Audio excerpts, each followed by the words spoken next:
कक्षा 8वीं हिंदी पाठ 6 भगवान के डाकिए।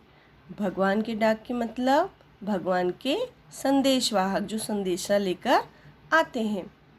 सबसे पहले यह तो एक पाठ जो है वो क्या है, कविता है। क्या है ये? कविता है। और इस कविता को लिखने वाले कौन हैं? रामधारी सिंह दिनकर। किसने लिखी है इस कविता को? रामधारी सिंह दिनकर ने। रामधारी सिंह दिनकर कौन थे? रामधारी सिंह दिनकर ये राष्ट्र कवि थे जिनका जन्म बिहार राज्य में स्थित मुंगेर जिले के समरिया नामक गांव में हुआ था 1908 में।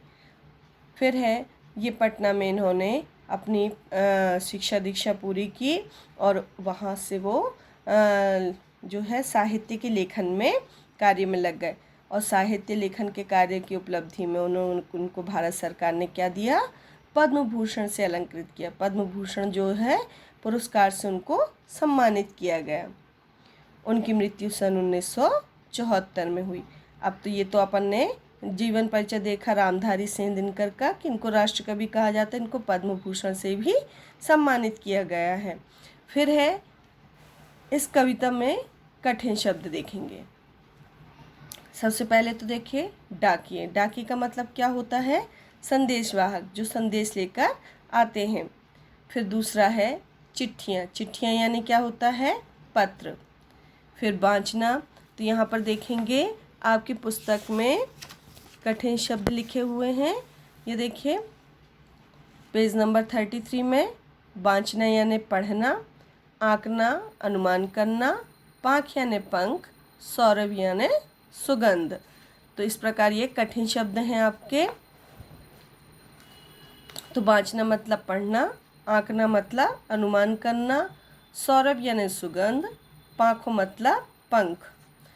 अब इस कविता में सार देखेंगे कि इस कविता में ऐसे क्या लिखा है रामधारी सिंह दिनकर ने। इस कविता का सार क्या है? तो देखेंगे कि राष्ट्रकवि श्री दिनकर द्वारा प्रस्तुत कविता भगवान के डाकिए में प्रकृति के अंग क्या होते हैं? पक्षी, पहाड़, नदियाँ, पेड़ पौधे, ये सब क्या है? प्रकृति द्वारा इनकी रचना की गई है। ये प्रकृति के अंग हैं। तो इन्होंने जो रामधारी सिंह दिनकर ने प्रकृति के अंग पक्षी और बादल को डाकिए के रूप में प्रस्तुत किया। किस रूप में प्रस्तुत किया इनको? डाकिए के रूप में। डाकिए मतलब क्या? संदेशवाहक के रूप में, जो संदेशा लेकर एक स्थान से दूसरे स्थान में जाते हैं। ये डाकिए मानव निर्मित सीमा का बंधन तोड़ते हुए एक देश से दूसरे देश तक जाते हैं और उनकी चिट्ठियों को पेड़ पौधों में बांधते हैं। इसके अलावा प्रकृति भी सभी पर अपना समान रूप से प्रेम लुटाती है। प्रकृति ये नहीं देखती कि ये भारत है कि नेपाल है कि चीन है, उस पर किसी देश की कोई सीमा का बंधन नहीं होता है। अब हम इसमें कविता का सार पढ़ेंगे। पक्षी और बादल ये भगवान के डाकिए हैं जो एक महादेश से दूसरे महादेश को जाते हैं। हम तो समझ नहीं पाते हैं मगर उनकी लाई चिट्ठियाँ पेड़ पौधे, पानी और पहाड़ बाँधते हैं। तो यहाँ पर देखेंगे कि यह कविता की जो पंक्तियाँ हैं वो किससे ली गई हैं? बसंत भाग 3 पाठ्य पुस्तक से ली गई हैं। और पाठ का नाम क्या है? भगवान के डाकिए। कवि ने पक्षी और बादल को इसमें क्या माना है?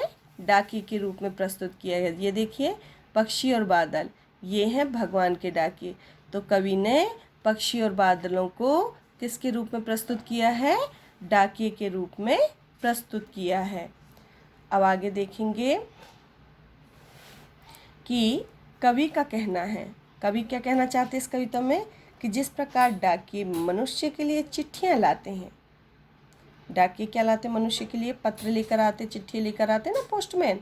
तो उनमें लिखा सुखद और दुखद समाचार पढ़कर मनुष्य सुख दुख का अनुभव करते हैं। उसी प्रकार पक्षी और बादल भी भगवान के डाकिए हैं। ये डाकिए भगवान के द्वारा भेजे गए संदेशे को लाते हैं।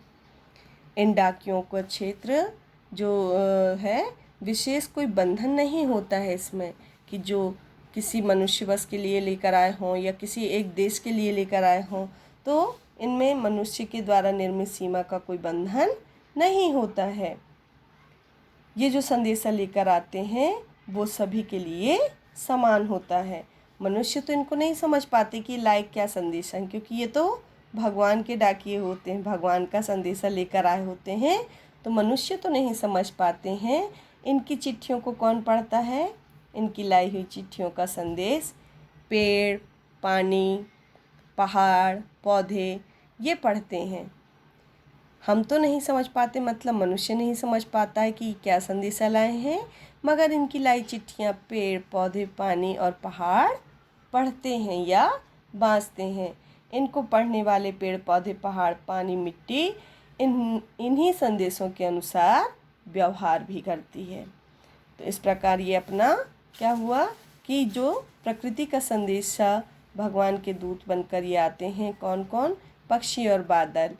तो ये भगवान के डाकिए हैं जो एक महादेश से, एक महाद्वीप से कहाँ जाते हैं? दूसरे महाद्वीप को जाते हैं। इन पर कोई सीमा का बंधन नहीं होता। देखा होगा पक्षी, ऐसा नहीं है कि भारत के पक्षी हैं तो भारत बस में उड़ रहे हैं। भारत से उड़कर वो नेपाल भी जा सकते हैं, तो चीन भी जा सकते हैं, तो उड़कर फिर उधर के देश के पक्षी हमारे यहाँ आ सकते हैं। बादल भी हैं, बादल उड़ते हुए दूसरे देश में पहुँच जाते हैं। तो ये जो हैं ये भगवान के डाकिए, भगवान का संदेश लाते हैं, जिन पर मनुष्य के द्वारा बनाई गई सीमा का कोई भी बंधन नहीं होता है। फिर दूसरा पैरा देखेंगे।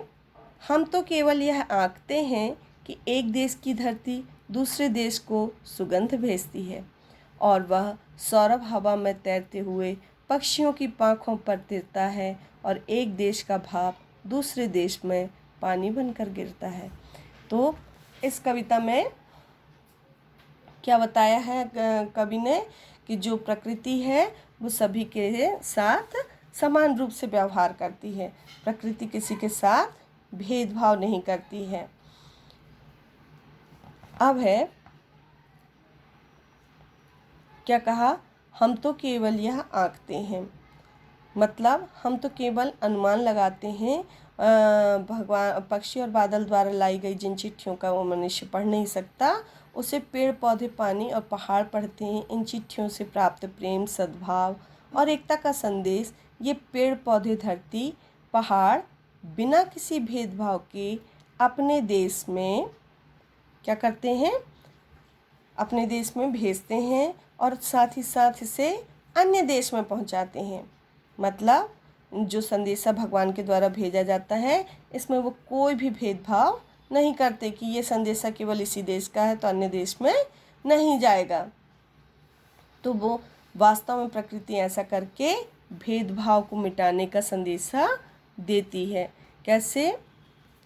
क्योंकि प्रकृति की जो सुगंध है वो केवल एक सीमा तक नहीं रहती कि जो मनुष्य के द्वारा सीमा निर्मित की गई हो, केवल उसकी सुगंध वहीं हो।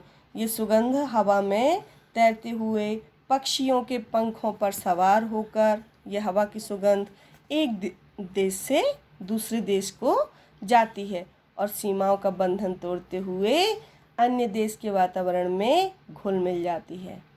प्रकृति द्वारा भेदभाव न करने का एक उदाहरण यह भी है। किसी भी देश की नदी, सागर, झील, सरोवर आदि का पानी भाप बनकर तोड़ता है। देखा होगा जितने भी पानी के स्रोत हैं, जल के स्रोत हैं, सभी का पानी भाप बनकर उड़ जाता है। लेकिन ये भाप कहाँ पर? ऐसा नहीं होता कि जहाँ से उड़कर बना है वहीं पर बरसे वो आकर। ये भाप बनकर तोड़ता है। यह भाप ठंडी होने पर वर्षा के रूप में अपने देश में ही नहीं बल्कि अन्य देशों में भी बरसता है। मतलब प्रकृति कोई भेदभाव नहीं करती कि ये भारत के पानी का भाप है तो केवल भारत में बरसेगा। तो प्रकृति इन भेदभावों को मिटाने का संदेश देती है। तो इस प्रकार ये कविता जो है इसमें जो डाकिए हैं वो भगवान प्रकृति द्वारा पक्षी और बादल निर्मित किए गए हैं। ये एक देश से दूसरे देश की सीमाओं को नहीं मानते हैं, बंधन को तोड़ते हुए इनका संदेशा ले जाते हैं। इन चिट्ठियों को कौन बाँचते हैं? पेड़, पौधे, पानी और पहाड़ पढ़ते हैं। हम तो केवल यह अनुमान लगाते हैं कि एक देश की धरती दूसरे देश को सुगंध भेजती है। केवल हमें ये पता ही बस रहता है, लेकिन ये सुगंध किसके माध्यम से जाती है? वह सौरभ हवा में तैरते हुए, वह सुगंधित हवा में तैरते हुए और पक्षियों के पंखों पर सवार होकर वो एक देश से दूसरे देश में जाती है। और ऐसे ही एक देश का भाप, मतलब एक देश में जितने भी पानी के स्रोत हैं, कुएं, तालाब, नदी, पोखर, सरोवर, सागर, इनका भाप बना हुआ पानी एक देश में बस नहीं बरसता है, बल्कि अन्य देशों में भी बरसता है। इसलिए प्रकृति बिना भेदभाव किए हमें एकता का संदेश और भेदभाव मिटाने का संदेश देती है। तो ये पाठ हमारा पूर्ण हुआ। भगवान के डाकिए पाठ 6। धन्यवाद।